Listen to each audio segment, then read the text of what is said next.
en un viejo rancho en medio del desierto, heredado por Michael Harrison de su tío.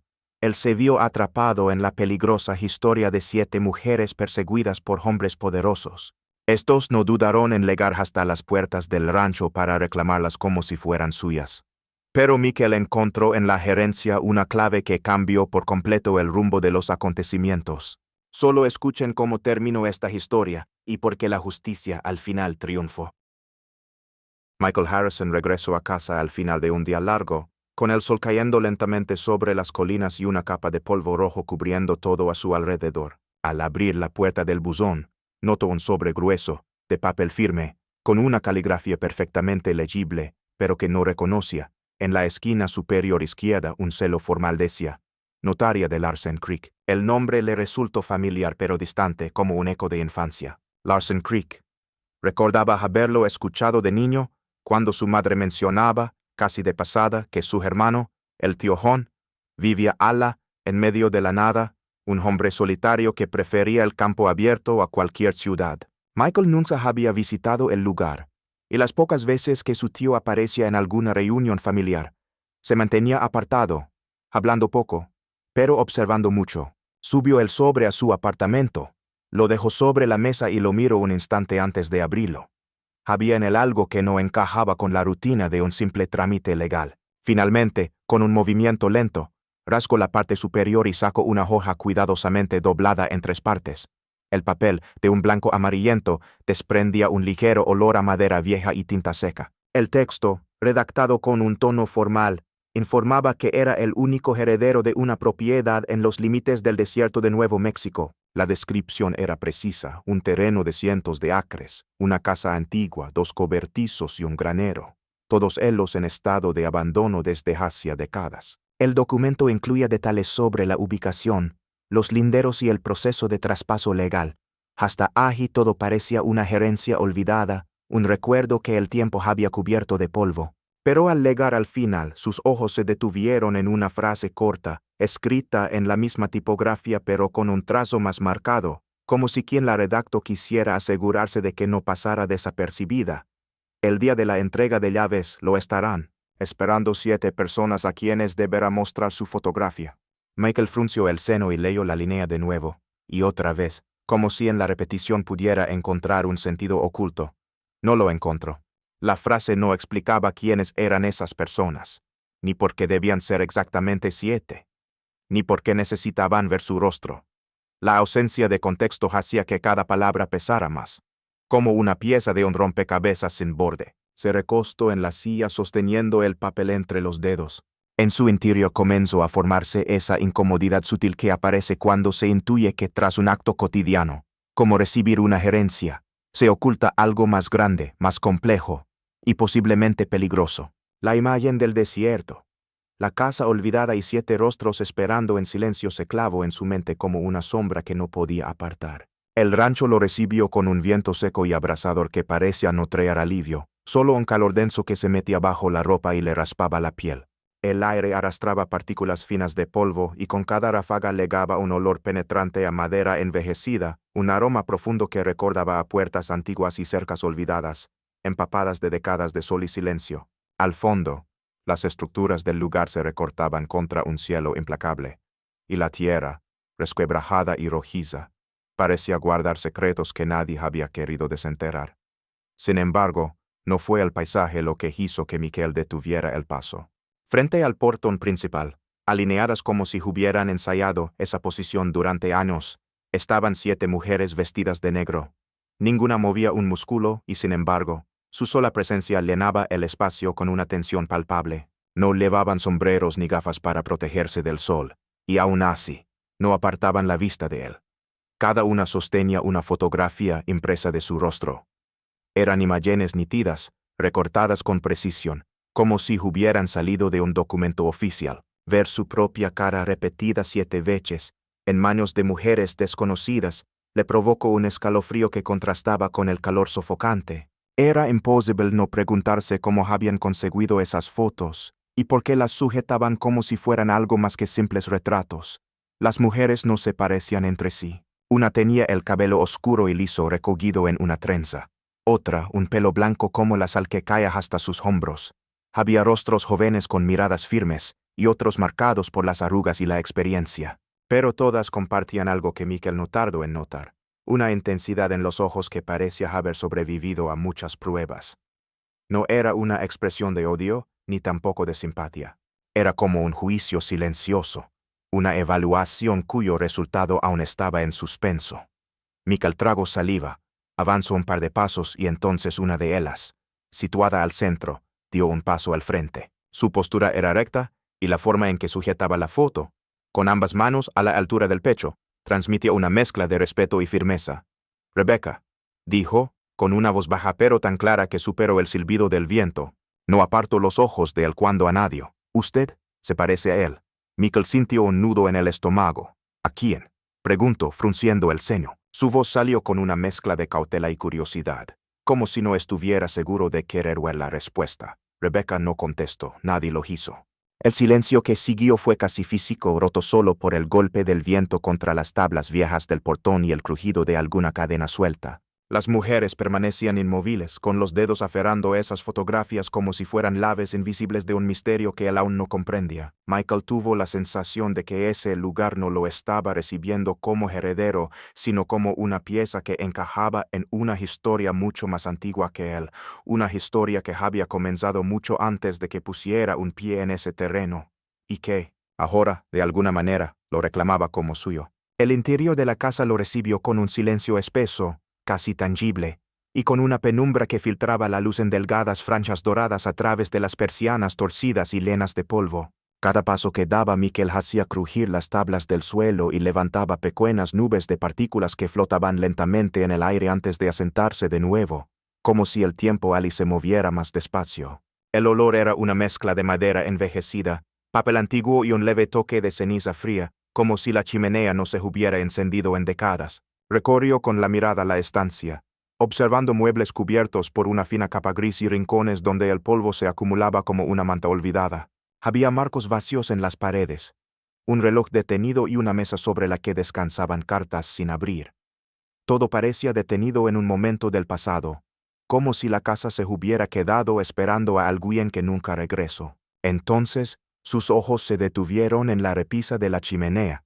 Allí, cuidadosamente centrada, había una fotografía en blanco y negro dentro de un marco de madera oscura, gastado por los años. En primer plano, su tío John aparecía con un sombrero de vaquero, la barbilla levemente levantada y una mirada firme, de esas que parecen evaluar más que posar. Miquel sintió un extraño tirón de nostalgia al reconocer ese gesto que tantas veces había visto en reuniones familiares, aunque siempre a distancia.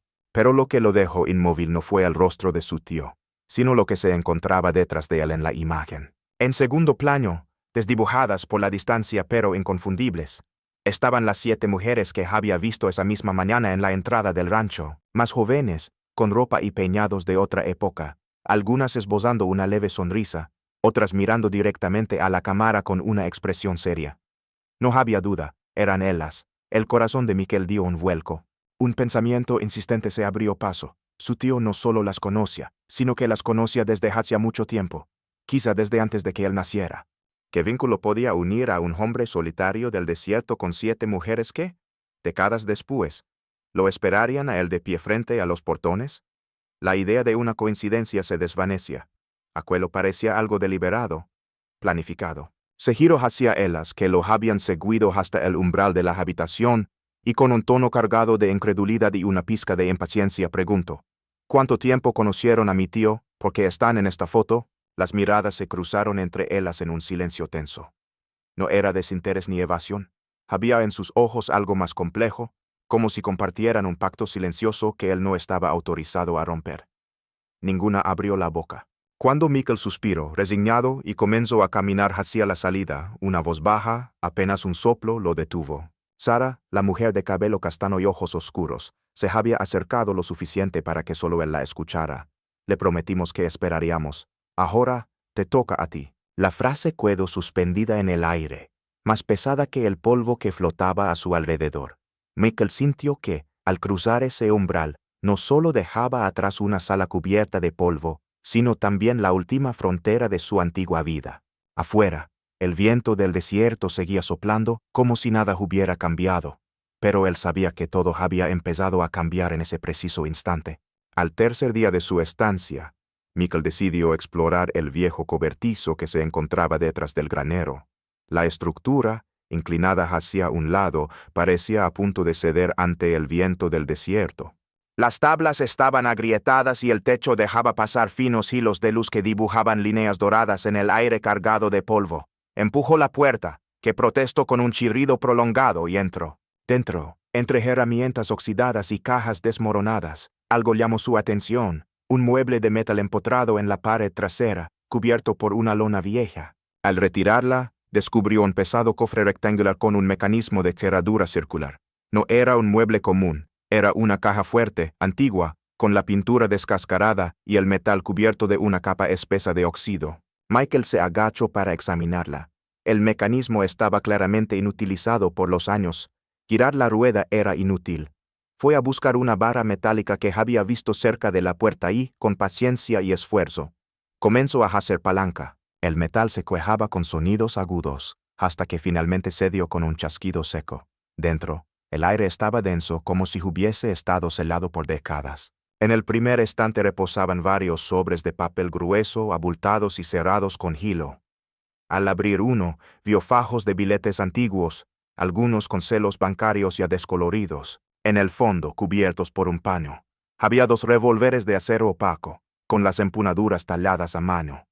No parecían haber sido usados recientemente, pero su peso al sostenerlos transmitía una sensación de historia y propósito. En la repisa inferior, cuidadosamente colocado, había un archivador de cartón duro. En la tapa, escrita a mano en tinta negra, estaba la frase línea de sangre. Michael sintió un leve escalofrío al leerla. Se sentó en el suelo y comenzó a revisar el contenido.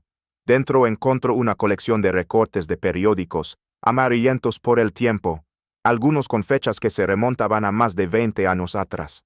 Cada artículo relataba la muerte de un hombre en circunstancias inusuales, accidentes en carretera desierta, caídas inexplicables, desapariciones en zonas rurales. En todos los casos, había algo que no encajaba del todo, como si las historias hubieran sido recortadas antes de llegar a la verdad. Al avanzar en la lectura, un patrón se reveló con claridad inquietante. Reconoció apellidos, direcciones y hasta rostros en las pequeñas fotografías que acompañaban las notas. Todos esos hombres, en distintos momentos, habían estado casados con mujeres que ahora Mikkel conocía muy bien, las 7 que lo habían recibido el día de su llegada. Cerró la carpeta con cuidado, consciente de que lo que tenía en las manos no era solo un archivo viejo, sino una clave para entender la extraña red que unía a su tío, a esas mujeres, y ahora, inevitablemente, a él. La revelación cayó sobre Mikkel como un peso frío y repentino. De pronto, las piezas que había encontrado, la fotografía, los recortes de periódico, la carpeta marcada con línea de sangre, comenzaron a encajar en una imagen mucho más inquietante de lo que había imaginado. Su tío John no había sido simplemente un agricultor aislado en el desierto. Había sido parte de un círculo cerrado, un entramado invisible en el que los hombres desaparecían de manera misteriosa, y sus esposas terminaban, tarde o temprano, en ese rancho. El descubrimiento encendió en él una oleada de ira, no solo dirigida a su tío por haber ocultado tanto, sino también a las mujeres que ahora entendía como piezas clave de ese rompecabezas, y asimismo por estar, sin buscarlo, atrapado en esa misma red. Sentía que la gerencia que había aceptado no era de tierra y paredes, sino de secretos y obligaciones que no comprendía del todo, pero que lo reclamaban como si fueran suyos. Sin poder contener la tensión que le hervía dentro, fue a buscar a Rebecca. La encontró junto al corral, reparando con calma una sección de la cerca, como si todo siguiera su curso normal. El contraste entre su tranquilidad y la tormenta en la mente de Mikkel solo aumentó su frustración. «Necesito respuestas», dijo él sin preámbulos. Rebecca dejó la herramienta sobre un poste y se volvió hacia él. Lo miró directo a los ojos, con una expresión que no era ni defensiva ni desafiante, sino la de alguien que sabía que tarde o temprano esa conversación llegaría. «John nos salvó», dijo con un tono sereno, casi resignado. «Todas nosotras huimos de personas que no se detenían ante nada, hombres con sonrisas amables por fuera, pero con sombras detrás de los ojos. Aquí encontramos refugio, pero tu tío pagó por protegernos, con su vida». Las palabras golpearon a Michael con una mezcla de incredulidad y rabia. ¿Y yo qué? Replicó, su voz subiendo sin que pudiera evitarlo. Se supone que continúe con lo que él hacía, que herede también sus enemigos. Rebecca no parpadeó. Dio un paso hacia él, lo bastante cerca como para que sus palabras fueran casi un susurro, pero cargadas de un peso firme. No tienes elección. Michael sintió que esa frase no era una amenaza, sino un hecho tan sólido como las montañas que rodeaban el rancho. Y aunque quería replicar, sabía que, en el fondo, una parte de él ya había entendido que, al poner un pie en esa tierra, había aceptado mucho más que una herencia. Había cruzado una línea invisible de la que no se vuelve atrás. Esa noche, el rancho estaba envuelto en un silencio denso, interrumpido solo por el ulular distante de un ave nocturna y el crujir ocasional de las vigas viejas con cada ráfaga de viento del desierto. Michael ya estaba acostado, repasando mentalmente todo lo que había descubierto en esos días, cuando un golpe suave, casi tímido, resonó en la puerta de su habitación. No era un llamado urgente sino medido, como si quien tocaba no quisiera alertar a nadie más. Se incorporó, encendió la lámpara de aceite que había sobre la mesita y se acercó. Al abrir, encontró a Sara en el umbral. Estaba envuelta en un chal oscuro que cubría sus hombros, y su cabello castaño, algo revuelto por el viento, enmarcaba un rostro serio, con sombras bajo los ojos. «Necesito hablar contigo», dijo en voz baja, casi un susurro que parecía llevar consigo parte de la noche. Michael la invitó a entrar, y ella se sentó en una silla junto a la ventana cerrada, apoyando las manos entrelazadas sobre las rodillas. Permaneció en silencio unos segundos, como si ordenara sus pensamientos, y finalmente comenzó a hablar, mirando el suelo más que a él. Cada una de nosotras huyó de hombres que... Hizo una breve pausa, buscando las palabras, que no conocen límites. Hombres con influencia, con recursos y con una determinación fría para recuperar lo que creen que les pertenece. Para ellos, nosotras no éramos personas con voluntad propia, sino piezas de un patrimonio que no estaban dispuestos a perder. Cuando alguien así te busca, no se detiene ante nada. Michael escuchaba sin interrumpirla. El tono de su voz era sereno, pero había una tensión oculta, como si cada palabra cargara con años de recuerdos que preferiría no despertar. John nos dio lo que parecía imposible, continuó. Nos trajo aquí, a un lugar fuera de los caminos, lejos de las miradas y de los mapas. Nos consiguió nuevos nombres, nuevos documentos, y nos enseñó cómo vivir sin dejar rastros. En este rancho construimos una vida distinta, pero nunca una completamente segura, porque ellos nunca dejaron de buscar. Se detuvo y durante un instante, el único sonido fue el leve chisporroteo de la lámpara. Luego Sara levantó la mirada y sus ojos se suavizaron, mostrando una mezcla de gratitud y tristeza. Cuando John murió, supimos que este refugio no podía quedar abandonado. Sin alguien que lo mantuviera, todo lo que habíamos protegido se perdería. Tenía que haber un nuevo guardián. Michael sintió un nudo en el estómago. No tuvo tiempo de preguntar nada antes de que ella añadiera, con la voz más baja aún, casi como si pronunciara un veredicto: «Mostramos tu fotografía a todas». Y ninguna dudó. Todas dijeron: «Es él». Las palabras cayeron sobre él como una carga silenciosa. Entendió que no se trataba de un simple parecido físico. Para ellas, su legada no era una casualidad, sino la continuación natural de algo que había comenzado mucho antes de que él pisara ese lugar. Afuera, el viento golpeó con fuerza las paredes, y en ese instante Michael sintió que aquella conversación no solo le revelaba un secreto, sino que celaba su papel dentro de una historia de la que ya no podría escapar. Michael pasó días enteros atrapado en un conflicto interno que no le daba tregua. Por las noches, en el silencio de su habitación, la misma secuencia de pensamientos volvía una y otra vez. Podría marcharme, vender la propiedad, recuperar una vida sencilla, lejos de este lugar y de sus misterios. Y sin embargo, cada vez que la idea tomaba fuerza, algo dentro de él la desbarataba. No era solo el compromiso implícito que había heredado, era lo que veía con sus propios ojos cada mañana.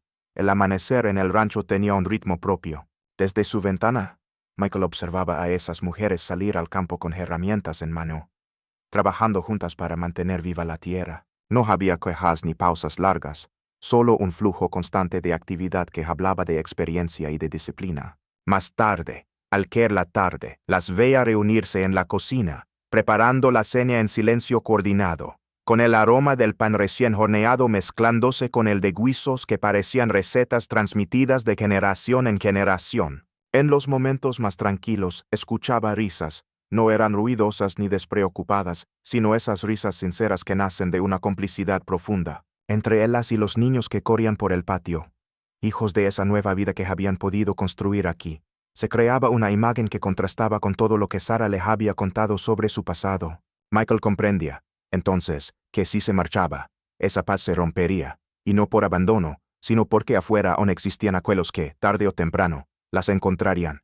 Un día, sin anunciarlo ni siquiera a sí mismo, decidió quedarse. No lo proclamó en voz alta, pero empezó a actuar como si el rancho fuera suyo de verdad. No solo por gerencia legal, sino por responsabilidad. Tomó herramientas y comenzó por el perímetro.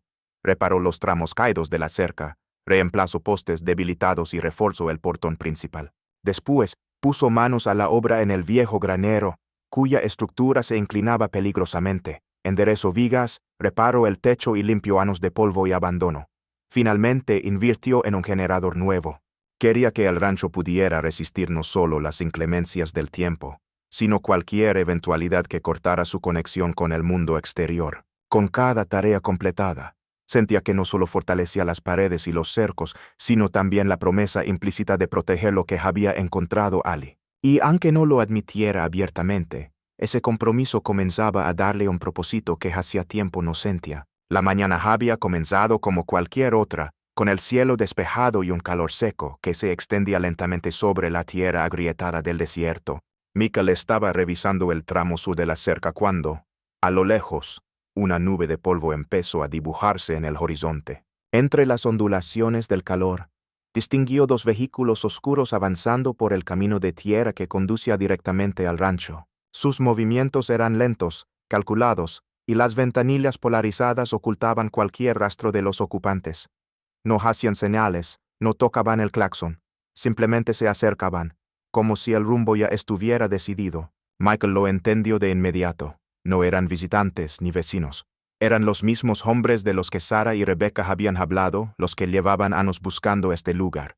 Dejó las herramientas apoyadas contra un poste, caminó hacia la casa y, sin titubear, tomó la vieja carabina de su tío John que colgaba sobre la repisa de la sala. La madera estaba suavizada por el tiempo, con marcas mínimas que contaban historias de uso, y el metal brillaba tenuemente bajo la luz. Aquella arma no era solo un instrumento, sino un símbolo de resistencia, una extensión de la voluntad de proteger. Michael salió hacia el portón principal y se plantó justo en medio del camino de acceso. El polvo seguía acercándose hasta que, finalmente, los dos vehículos se detuvieron a escasos metros. Las puertas se abrieron al unísono y de cada coche descendieron dos hombres vestidos con trajes negros impecables, sus zapatos relucientes contrastando con la tierra áspera que intentaba adherirse a ellos. Avanzaron con pasos medidos, una ligera sonrisa en el rostro, como si supieran que tenían la ventaja. El primero en hablar fue un hombre alto, de cabello peinado hacia atrás y voz grave, que cargaba cada palabra con falsa cortesía. «Entréganos a las mujeres, muchacho, y olvidaremos que te vimos aquí». Michael sostuvo la mirada sin pestañear. No había rabia en su rostro, solo una calma helada que resultaba más inquietante que cualquier gesto de agresión.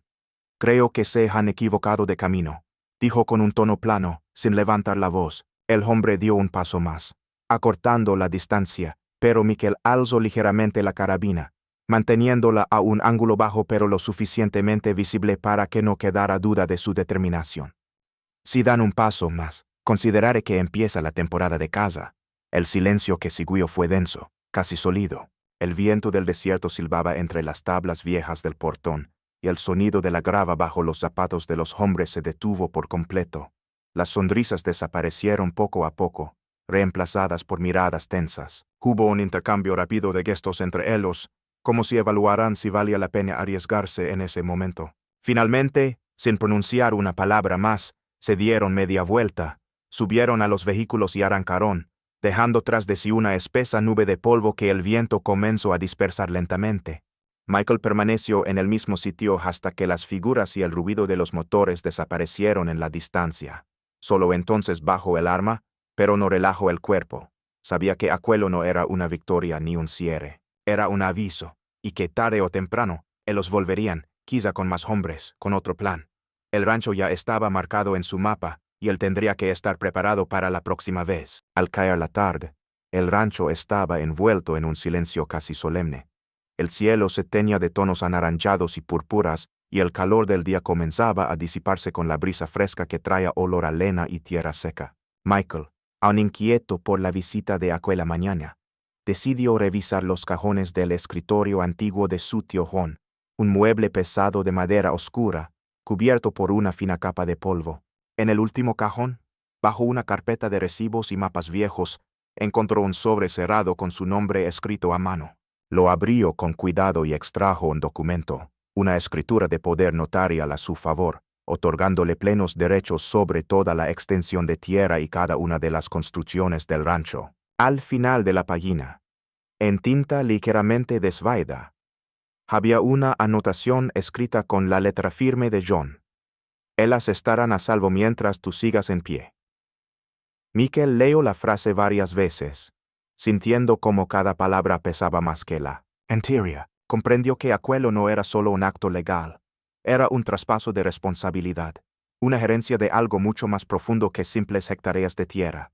Esa noche, reunió a las mujeres alrededor del fuego que crepitaba en el centro del patio. Las llamas iluminaban sus rostros cansados, marcados por la vida, pero también endurecidos por la experiencia. Los niños jugaban cerca, ajenos al peso de lo que Alice decidía. Michael respiró hondo y habló con voz firme, proyectando cada palabra para que quedara grabada en la memoria de todos los presentes. Me quedo, y si alguien intenta cruzar este lugar con malas intenciones, no saldrá de aquí.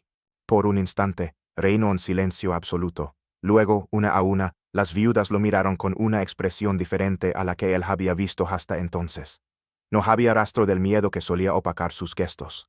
En sus ojos brillaba una nueva luz, la de la calma, la certeza de que, al menos por ahora, estaban protegidas.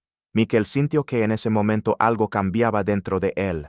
Ya no era un visitante accidental ni un heredero desconcertado. La historia secreta de su tío, las razones de aquel rancho y las vidas que albergaba. Todo eso se había convertido en parte de su propia existencia.